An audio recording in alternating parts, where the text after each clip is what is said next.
ইয়া আইয়ুহাল্লাযীনা আমানুত্তাকুল্লাহ ওয়া কুলু কাওলান সাদীদা। আল্লাহ রাব্বুল ইজ্জত ওয়াল জালাল বললেন, হে মুমিনগণ, যারা মুমিন হয়েছো, ঈমান এনেছো আমি আল্লাহর উপরে, আল্লাহ রাব্বুল ইজ্জত ওয়াল জালাল বলেন ইত্তাকুল্লাহ, আল্লাহকে ভয় করো, ওকুলু কাওলান সাদীদা, এবং তোমরা সরল কথা বলো, সঠিক কথা বলো, নরম কথা বলো। ওকুলু কাওলান সাদীদা, তোমরা সঠিক কথা বলো। দুটা বিষয় মনে রাখবেন, আল্লাহ ইমানদারদেরকে বলছেন দুটা জিনিস। এক নাম্বার, তোমরা ভয় করতে হবে কাকে? ইত্তাকুল্লাহ, আল্লাহকে ভয় করো। আর চলার পথে ওয়াকুলু কাওলান সাদীদা, যা বলো সঠিক বলো। কি বলো? আমরা যা বলিব সত্য বলিব, সত্য ছাড়া মিথ্যা বলিব না। কিন্তু ঘুম থেকে উঠে ঘুমাতে যাওয়া পর্যন্ত যা শুরু করছে, এ একটা কথাও মিথ্যা সত্য বলতেই চায় নাই। কথা বলেন না কেন? এমন লোকের সমাজে নাই? যা বলতেছে সব মিথ্যা বলতেছে। আল্লাহ বলছেন দুটা কথা, এক নম্বর আমি আল্লাহকে ভয় করো, আর দুই নম্বর চলবার পথে সঠিক কথা বলো। কি কথা বলো? কথা বলেন না কেন? আমরা কি সঠিক কথা বলি? আমরা এখানে ঝামেলা দেখে চলে যাই, সঠিক কথা বলতে চাই না। বিচারে সঠিক কথা বলতে আমার উপরে চলে আসবে, আমি এখানে সঠিক বলতে গেলে ঝামেলা আমার উপরে চলে আসবে। ঝামেলার দরকার নাই, সঠিক বিষয়ের দরকার নাই, আমি আমার তুমি তোমার, এটাই চলতেছে তো সমাজ। আল্লাহ রাব্বুল ইজ্জত ওয়াল জালাল ভালো করে বলতেন, শোনেন, চলার পথে যারা মুমিন, এক নম্বর আমাকে ভয় করো, দুই নম্বর সঠিক কথা বলো। যদি বলতে পারেন, আল্লাহ রাব্বুল ইজ্জত ওয়াল জালালের পরে বললেন ইউসলিহ লাকুম আমালাকুম ওয়া ইয়াগফির লাকুম যুনুবাকুম ওয়া মান ইউতি'ইল্লাহা ওয়া রাসূলাহু ফাকাদ ফাযা ফাওজান আযীমা। আল্লাহ রাব্বুল ইজ্জত ওয়াল জালাল বললেন, তোমরা যদি সঠিক কথা বলো, আল্লাহকে ভয় করে সঠিক কথা বলো, মিথ্যা বলো না, ইউসলিহ লাকুম, আল্লাহ রাব্বুল ইজ্জত ওয়াল জালাল বলছেন এক নম্বরে আমাদের আমলকে, আচরণকে তিনি সংশোধন করে দেবেন। চলার পথে আমাদের আচরণ যদি ভুল হয়ে যায়, কারোর সঙ্গে খারাপ আচরণ করে থাকি, কাউকে কষ্ট দিয়ে থাকি, আল্লাহ রাব্বুল ইজ্জত ওয়াল জালাল বলেছেন, বান্দারে চলার পথে যদি তোমার আচরণ খারাপ হয়ে যায়, ইউসলিহ লাকুম, আমি আল্লাহ তাআলা নিজের দায়িত্বে তোমার আচরণকে, তোমার চরিত্রকে সংশোধন করার ওয়াদা দিলাম। তাহলে আমরা যদি আল্লাহকে ভয় করে সঠিক কথা বলি, তাহলে আমাদের চরিত্র সংশোধন করে দিবেন কে? আওয়াজ করে বলেন কে? দুটা কাজ করব, আল্লাহকে ভয় করে সঠিক কথা বলবো, এক নম্বরে আমাদের চরিত্র সংশোধন করে দিবেন আল্লাহ। আমাদের যে চরিত্র আজকালকে আল্লাহ, এই চরিত্র এমন চরিত্র আমাদের, আমরা তাহাজ্জুদের নামাজ পড়ি, আওয়াবিন পড়ি, চাষ পড়ি, এশরাক পড়ি, ফজরের সালাত জামাতে পড়ি, এরপরে রুটিন মতো কোরআন শরীফ পড়ি, এরপরে তসবিহ হাতিনে তসবিহ পড়ি, সব শেষ কইরা সেইরা রাস্তায় বাইরিয়া গ্রামে গেলে কুদাল দিয়ে আরেকজনের আইল কাটটা জমিতে ঢুকায় দিই। কথা বলছেন না কেন? এগুলা নাই? আছে। আল্লাহ বলছেন ঘটনা কি, নামাজও দেখলাম ঠিক মতো, তসবিও দেখলাম ঠিক মতো, সব ঠিক মতো, এখন দেখতেছি আরেক কাজে শয়তান আল্লাহরে কইতেছে, আল্লাহ এমন কামটা আমার জিন্দেগিতেও করি নাই। নামাজ পড়ে সেরা, তসবি পড়ে সেরা, আরেক বেটার জমি কাটবো, আরেক বেটার দোকান চুরি করব, আর মালিককে ঠকাবো, এই কাজ তো আমি করি নাই, এটা করছে। এরপরে নাকি এখন দেখা যায় তসবি পড়তেছে, জিকির করতেছে। আল্লাহ তাআলা বলছেন, শয়তান ও যা করতেছে ওটা আমিও বুঝতেছি, ওটা তো দেখতেছি। আমরা এই জন্য বলি, এই কাজগুলো যারা করে আজকে আমরা খোলস লাগিয়ে দিয়েছি, খোলস। আমরা ভালো মানুষের চরিত্রে ভিতরে খারাপ মানুষ হয়ে বসে রয়েছি। আল্লাহ বলেছেন, সুতরাং আমরা যদি সঠিক চরিত্র, সঠিক কথা বলি, চরিত্র সংশোধন করে দিবেন কে? এরপর আল্লাহ বলেছেন, আমালাকুম, তোমাদের আমলের মধ্যে যদি অসঙ্গতি থাকে, তোমাদের আমলের ভিতরে যদি সমস্যা থাকে, আর তোমরা যদি একমাত্র সঠিক কথা বলো, আমি আল্লাহ তাআলা তোমাদের আমলগুলোকেও সংশোধনের ওয়াদা দিলাম। চরিত্র যদি সংশোধন হয়ে যায়, আমল যদি সংশোধন হয়ে যায়, আর কিছু লাগে? কথা বলেন না কেন? আল্লাহ এই কথা বলে শেষ করেন নাই। আমল দিলেন, চরিত্র সংশোধন করে দিলেন। এই কথাগুলা বলে আল্লাহ শেষ করেন নাই। আয়াতের পরের শব্দে বললেন ওয়ায়াগফির লাকুম যুনুবাকুম।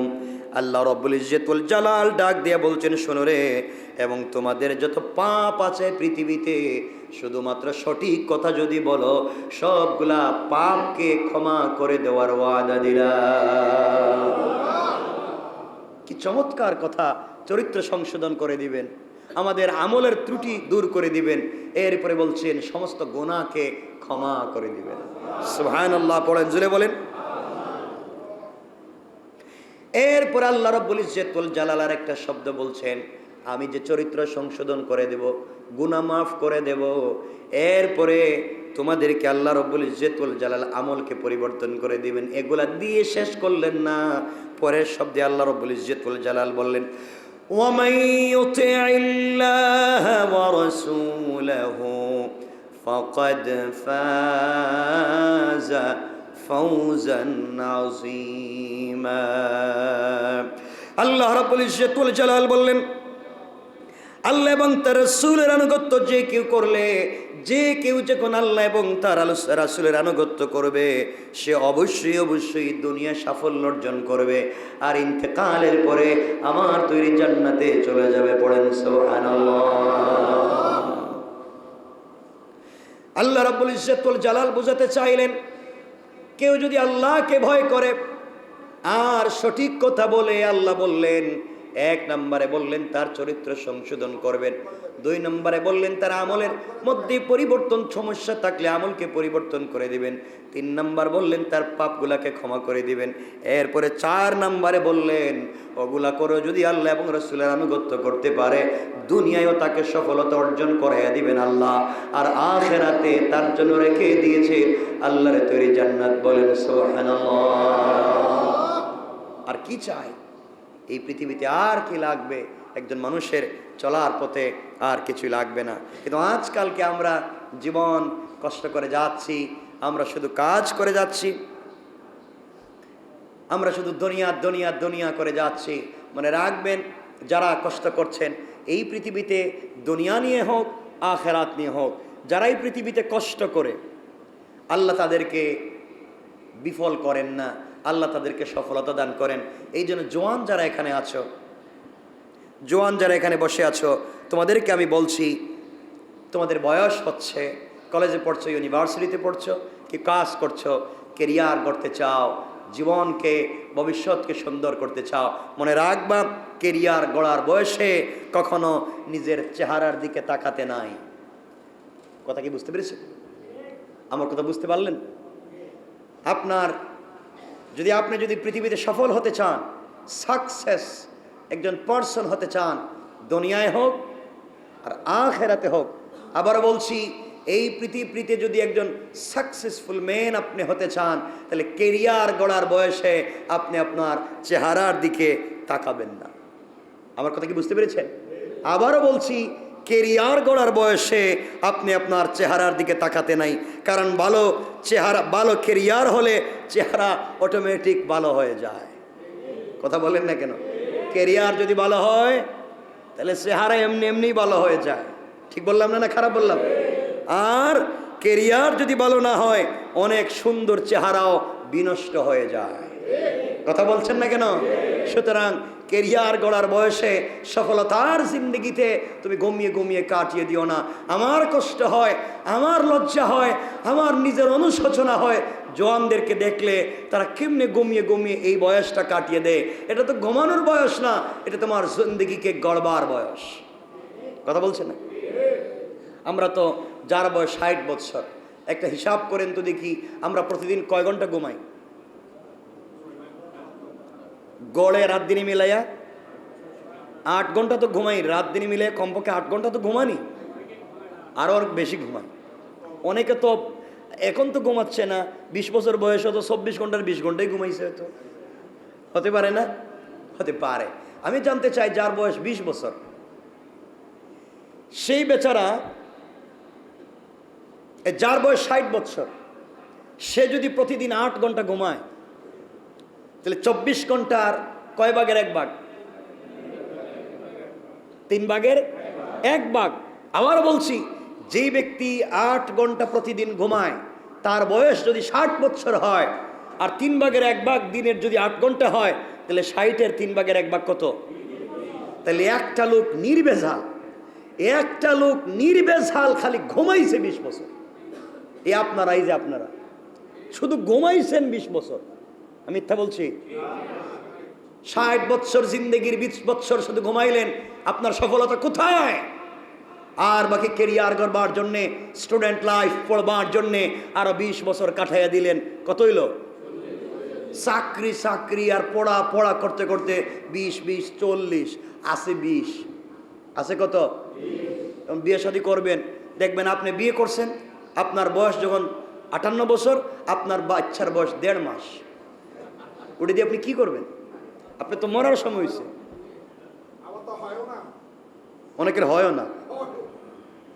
এই জন্য শোনো, আমি কেরিয়ার গড়ব, আমি প্রতিষ্ঠিত হব, আমি সফল হব, আমি বিয়ে করব, তোমার কপালে কি আছে একমাত্র আল্লাহ জানেন। আল্লাহ তাআলা তোমাকে প্রতিষ্ঠিত করেই, সফল করেই, সাকসেস একজন পুরুষ করেই এই পৃথিবীতে পাঠিয়ে দিয়েছেন। ঠিক কিনা বলেন? সুতরাং ঘুমিয়ে কাটাবার জন্য নয়, গাধার মতো কাজ করবার জন্য নয়, আপনি একটা রুটিন করেন, সিস্টেমের ভিতরে লাইফকে নিয়ে আসেন, কন্টিনিউ করেন লাইফকে। রব বলেছেন ফাকাদ ফাজা, সে দুনিয়ায়ও কামিয়াব, আখিরাতেও কামিয়াব। আপনি শুধু ঘুমাবেন, আপনি 20 বছর ঘুমাইলেন, আর পড়তে গেছেন আরো 20 বছর। কথা বলেন না কেন? কত বছর গেল গড়ে? আর বাকি আছে কয় বছর? কি করবেন এখন? মনে করছে বিয়ে করবো।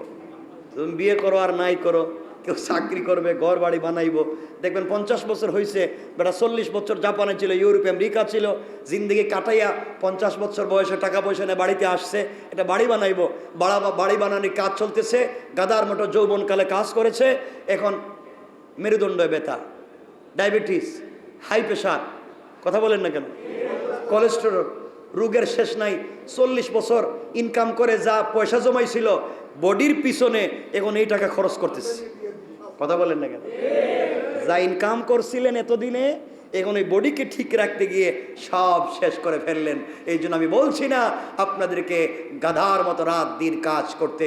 সাকসেস লাইফের স্টোরি হচ্ছে আপনি যখনই বুঝতে পারলেন এই জিন্দেগি, তখন থেকে একটা রুটিন করেন জিন্দেগি চলবার জন্যে, দেখবেন আপনি একজন সাকসেসফুল মানুষ হতে পারবেন। কথা কি আমার বুঝেন আপনারা? আল্লাহ আমাদেরকে বুঝবার তৌফিক দান করুক, সকলে বলেন আমিন। মনে রাখবেন, জোয়ানদেরকে বলছি, বাবার পয়সা আছে, এই জন্য চেহারার শুধু তেল মালিশ করতেছে, পারফিউম শরীরে দিচ্ছ, দামি কাপড় আয়রন করছো, আর সুন্দর সুন্দর কাপড় ডিজাইন করছো, চেহারাকে সুন্দর করছো, চুল ডিজাইন করে কাটছো, এই পয়সা যে খরচ করতেছো, মনে রাখবা শুধু ভালো চেহারাই ভালো নয়।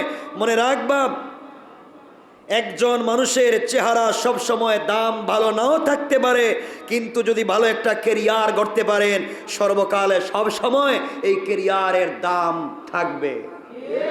কথা বলছেন না কেন? দেখবেন একটা মেয়ে, ধরেন আমি কথা বলতেছি, একটা মেয়ে চেহারা খুব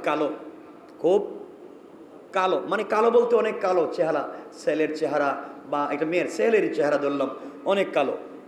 বাবা বিয়ে দিতে চায়, বাবা বলছে আল্লাহ এই মেয়েটারে কেন দিচ্ছ, আমার এত কালো মেয়ে, আমি কার কাছে বিয়ে দিব?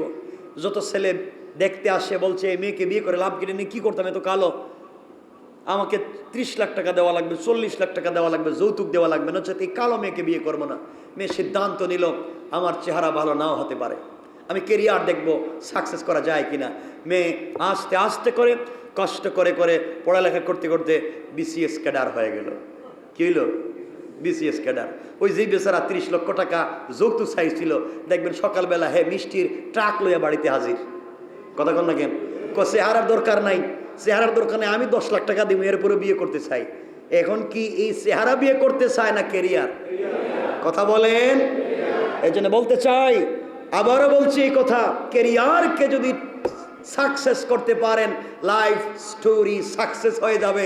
চেহারা দেখবার দরকার নাই, লাইফকে গড়েন, দুনিয়া এবং আখিরাত কামিয়াব হয়ে যাবে ইনশাআল্লাহ। আমার কথা কি বুঝতে পেরেছেন আপনারা? এই জন্য চেহারারে খুব দামি বানায় লাভ নাই, নিজের জিন্দগিকে দামি বানান। কবুল করবেন কে? কথা তো অনেক অনেক কথা বলতে চাই, কিন্তু আমরা কথা বলতে পারি না। মনে রাখবেন, এই পৃথিবীতে আমরা একজন শ্রেষ্ঠ আমাদের পালনকর্তা পেয়েছি। এই পৃথিবীর শ্রেষ্ঠ পালনকর্তা আমরা পেয়েছি রব। আমাদের একজন শ্রেষ্ঠ রব আছেন, আমরা একজন শ্রেষ্ঠ রবের শ্রেষ্ঠ গোলাম। কি বলেন? আমাদের রব শ্রেষ্ঠ, আমাদের রব গোলাম হিসাবে আমরা, আমাদের নবী, আমাদের কিতাব, আমাদের ধর্ম সব শ্রেষ্ঠ। আমাদের আল্লাহ শ্রেষ্ঠ, আমরা গোলাম শ্রেষ্ঠ, আমাদের নবী শ্রেষ্ঠ, আমাদের কিতাব আল কোরআন শ্রেষ্ঠ, আমাদের ধর্ম ইসলাম শ্রেষ্ঠ। আল্লাহু আকবার বলেন। তাইলে তুমি কিসের জন্য পিছনে পড়ে থাকো? তুমি তো জন্মই নিয়েছো সোনার চামচ নিয়ে। কথা বলছেন না কেন? তুমি পৃথিবীতে চলার পথে আল্লাহর মতো একজন অভিভাবক পাচ্ছ শ্রেষ্ঠ, আল্লাহর মতো একজন রব পাচ্ছ শ্রেষ্ঠ, নিজে গোলাম হিসাবে পাচ্ছ শ্রেষ্ঠ, রসুলকে পাচ্ছ শ্রেষ্ঠ, কোরআন পাচ্ছ শ্রেষ্ঠ, ধর্ম পাচ্ছ শ্রেষ্ঠ। তুমি আমি তো সোনার চামচ নিয়ে আসছে দুনিয়ায়। রব বলেছেন এই শ্রেষ্ঠত্বের লড়াইয়ে তুমি শুধু আমার কদমে সেজদা করো, সেজদা করো। রব বলেছেন আমাদেরকে সফলতা দিয়ে দিবেন। সুবহানাল্লাহ বলেন। কিন্তু এই সফলতার জিন্দেগিতেও কিছু দরিদ্রতা আমাদেরকে পেয়ে যায় না? পায় না? কিছু দরিদ্রতা আমাদেরকে পেয়ে যায়। পৃথিবীতে দরিদ্রতা আসে যে কয়েকটা কারণে, আমি ছোট করে আপনাদেরকে মনে পড়ে গেলে বলে দিচ্ছি। পৃথিবীতে দরিদ্রতা আসে পরিবারে, ব্যক্তির জিন্দেগিতে মোটামুটি 7 কারণে, কম বেশ 7টা কারণে আপনার দরিদ্রতা আসতে পারে। 7টা কারণে আপনি পৃথিবীতে বিপদে পড়তে পারেন। 1 নম্বর কারণ হচ্ছে তাড়াহুড়া করে নামাজ পড়বার কারণে। আবার বলছি, বুখারীর হাদিস, 7টা কারণে দরিদ্রতা আসতে পারে। আর একটা কারণ হচ্ছে তাড়াহুড়া করে সালাত পড়বার কারণে। 2 নম্বর হচ্ছে দাঁড়িয়ে পেশাব করবার কারণে। আমরা তাড়াহুড়া করে নামাজ পড়ি না। কথা বলেন। অনেকেই পড়ি, আমরা দাঁড়িয়ে প্রস্রাব করি না। তা রাস্তাঘাটে করে কে? করে। মনে রাখবেন, 3 নম্বর রাসূল সাল্লাল্লাহু আলাইহি ওয়াসাল্লাম বলছেন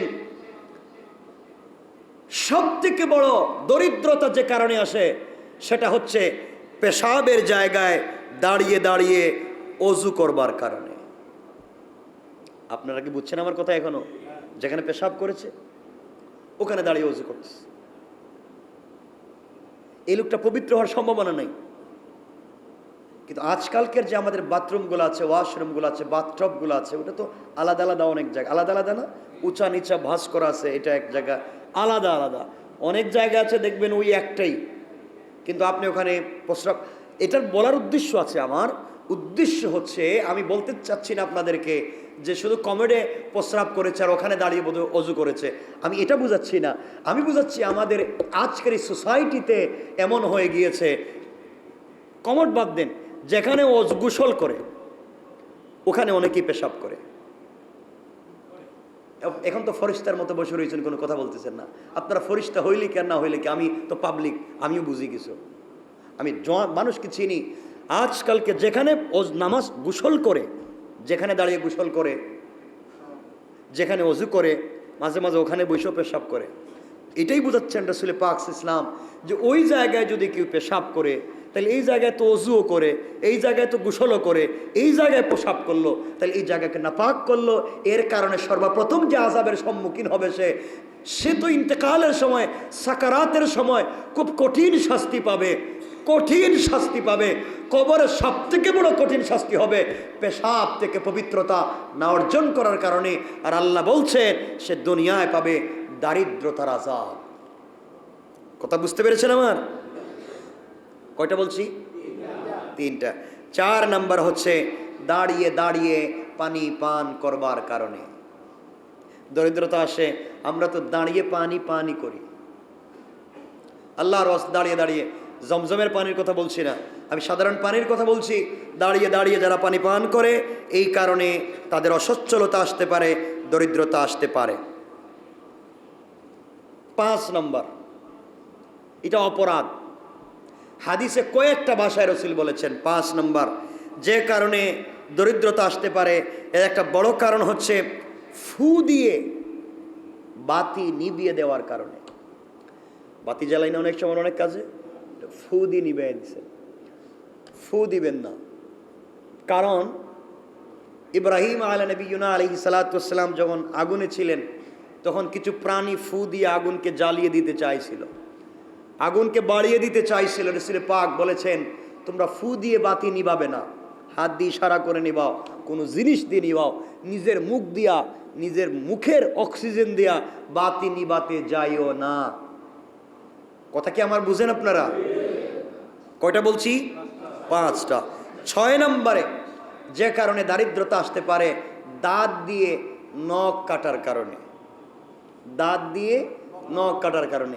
এটা বদ অভ্যাস আমাদের অনেকের আছে, অনেক বাচ্চাদের আছে। আল্লাহর ওয়াস্তে বলছি, আপনি দাঁত দিয়ে নখ কাটবেন না। অনেকে এটা করে থাকেন। কয়টা বলছি? আল্লাহর ওয়াস্তে করবেন না। 7 নম্বর, এইটা এভেইলেবল, অনেকেই করে থাকেন, এটা রাসূল নিষেধ করেছেন বারবার। 7 নম্বর হচ্ছে পরিধেয় বস্ত্র দিয়া, আপনার পরনের কাপড় দিয়া মুখ সাফ করার কারণে। লুঙ্গি পরে আছেন, শরীর ঘামছে, ইডি দিয়ে মুখ মুছে নিলেন, পাঞ্জাবি দিয়া মুখ মুছে নিলেন, শার্ট দিয়ে মুখ মুছে নিলেন, যেটা আপনি পরনে উঠে দিয়ে মুখ মুছে ফেলেছেন। রাসূল পাক বলেছেন এই কারণে 100% দরিদ্রতা আসতে পারে। আমার কথা কি বুঝতে পেরেছেন আপনারা? এই ছোট ছোট জিনিস এগুলো আমরা বাদ দিয়ে দিই, আল্লাহর দিকে মুতাওয়াজ্জা হয়ে যায়। এখন আপনারা বললেন সময় আমাদের কমে গেছে, আপনারা বলবেন হুজুর আমাদের দরিদ্রতা আসে বুঝলাম, এগুলা বললেন, কিন্তু সচ্ছলতা আসে কোন জিনিসে, এটাও একটু বলে দেন নাকি? দরকার আসেনি? দরিদ্রতা কয় জিনিস বললাম? মনে থাকবে তো ইনশাল্লাহ বাবা? ইনশাল্লাহ 7 জিনিসে সচ্ছলতা আসতে পারে। মনোযোগ দিয়ে শোনেন, 7 জিনিসে সচ্ছলতা আসতে পারে। 1 নম্বর, রাসূল পাক সাল্লাল্লাহু আলাইহি ওয়াসাল্লাম বলেছেন, যেই ঘরে কোরআন তিলাওয়াত হয়, যেই ব্যক্তি কোরআন তিলাওয়াত করে, মরার আগে হইলেও তাকে সচ্ছল বানাইয়া কবরে দেব। আল্লাহ বলেছেন সচ্ছল বানিয়ে কবরে দেব। এই জন্য রাসূল বারবার বলেছেন, ও আমার উম্মতেরা, তোমরা জুমাবারে কাহাব পড়ো, ফজরের পরে সূরা ইয়াসিন পড়ো, মাগরিবের পরে ওয়াকিয়া পড়ো। আর একটা কথা বলে দিই, হযরত ইবনে আব্বাস রাদিয়াল্লাহু তাআলা বর্ণনা করেছেন, রাসূল বলেছেন যেই ঘরে সূরা ওয়াকিয়া তিলাওয়াত হয়, যেই ঘরে সূরা বাকারা তিলাওয়াত হয়, সূরা ওয়াকিয়া যেই ঘরে তিলাওয়াত হয়, এই ঘরের মানুষকে আল্লাহ না খাওয়াইয়া মউত দিবেন না। তো আসতে বললেন। আর যেই ঘরে কি বলছি সূরা বাকারা তিলাওয়াত হয়, এই ঘরে কোনো জালেম, কোনো দুশমন, কোনো শয়তান, কোনো জিন্নাত ক্ষতি করতে পারবে না। সুবহানাল্লাহ বলেন। আমরা পারবো তো ইনশাআল্লাহ? 1 নম্বরে কোরআন তিলাওয়াত করতে হবে। 2 নম্বরে সচ্ছলতা আসতে পারে 5 ওয়াক্ত নামাজ পড়বার মাধ্যমে। আল্লাহ রসুল বলেছেন, কেউ যদি 5 ওয়াক্ত নামাজ ঠিক মতো আদায় করে সেজদায় গিয়ে চোখের পানি ছেড়ে দেয়, রব থাকে দুনিয়ায় সচ্ছলতা দিবেনি। সুবহানাল্লাহ বলেন। 3 নম্বর, পৃথিবীতে সচ্ছলতা আসতে পারে আল্লাহর বেশি বেশি শুকরিয়া আদায় করার মাধ্যমে। কিসের মাধ্যমে? আপনাদের মনে আছে কিনা, মনে থাকবার কথা, আমি বলেছি মুসা আলাইহিস সালাম যাওয়ার সময় কেমনে শুকরিয়া আদায় করলে সম্পদ বেড়ে যায়, এটা ঐতিহাসিক তত্ত্ব, ছোট করে বলতেছি। রাসূল মুসা আলাইহিস সালাম আল্লাহর সঙ্গে কথা বলতে যাবেন, এক বেচারা বলছে, হুজুর আল্লাহর কাছে বলবেন আমার যে এত সম্পদ হিসাব করতে পারি না, আমি বিপদে আছি, কেমনে সম্পদ কমে, এটা আল্লাহর কাছে বলবেন। আল্লাহর কাছ থেকে আসার সময় মুসা আলাইহিস সালাম কথা বলে আসেন, আল্লাহ তোমারে গোলাম বলেছে সম্পদ তার খুব বেশি হিসাব করতে পারে না, কি করলে কমবে? আল্লাহ বলেন তারে গিয়ে বইল সে যেন না শুকরি করে। কি করে? না শুকরি করে। মুসা আলাইহিস সালাম আসার খবর শুনলেন, লোকটা শুনলো হাতের মধ্যে স্বর্ণের হাতের মধ্যে সাধারণ একটা গ্লাস নিয়ে দুধ নিয়ে মুসা ইসলামের সামনে হাজির করে বলছে, মুসা আপনি আসছেন, আমার খবর কি? মুসা বলছেন, তোমার কথা আল্লাহরে জিজ্ঞাসা করছি। আল্লাহ বলেছেন, তুমি নাশুকরি যদি করো সম্পদ কমবে। ওই বেচারা চিন্তা করলো, রব আমারে বানাইছেন, পয়সা রব আমারে দিয়েছেন, আর তারই নাশুকরি করব, বেঈমানি করব, আমার দ্বারা সম্ভব না। আল্লাহ শুকরিয়া তোমার দরবারে, আমাকে ভালো মানুষ বানাইছো। এই কথা বলে কাঁপতে কাঁপতে এই কাচের গ্লাসটা হাত থেকে পড়ে গেছে। আর শুকরিয়া আদায় করার কারণে প্রত্যেকটা কাচের টুকরাকে আল্লাহ স্বর্ণ বানাইয়া দিয়েছে। তাই বুঝাতে চাইলাম, শুকরিয়া আদায় করলে কমে না বাড়ে? বাড়ে। 4 নম্বরে সচ্ছলতা আসতে পারে দরিদ্র মানুষকে এবং অক্ষম মানুষকে সাহায্য করার কারণে। গরিব অসহায় দরিদ্রকে সাহায্য করেন, একজন প্রতিবন্ধীকে সাহায্য করেন, বিকলাঙ্গকে সাহায্য করেন। রব বলেছেন এর মাধ্যমে সচ্ছলতা তিনি দান করবেন। 5 নম্বরে গুনাহের কারণে বেশি বেশি প্রার্থনা যারা করে, গুনার কারণে বেশি ক্ষমা চায় যারা, তাদেরকে আল্লাহ তাআলা সচ্ছলতা দান করবেন। 6 নম্বরে পিতামাতা এবং আত্মীয় স্বজনের সাথে যারা সদাচরণ করে, আল্লাহ তাদেরকে সচ্ছলতা দান করবেন। 7 নম্বরে যারা সূরা ইয়াসিন তেলাওয়াত করে এবং সূরা ওয়াকিয়া তেলাওয়াত করে, আল্লাহ তাদেরকে সচ্ছলতা দান করবেন। কয়টা বললাম? আল্লাহ তাআলা আমাদের সবাইকে কবুল করুক। সকালে বলেন আমিন, আরো জোরে বলেন আমিন। অনেক সময় চলে গিয়েছে।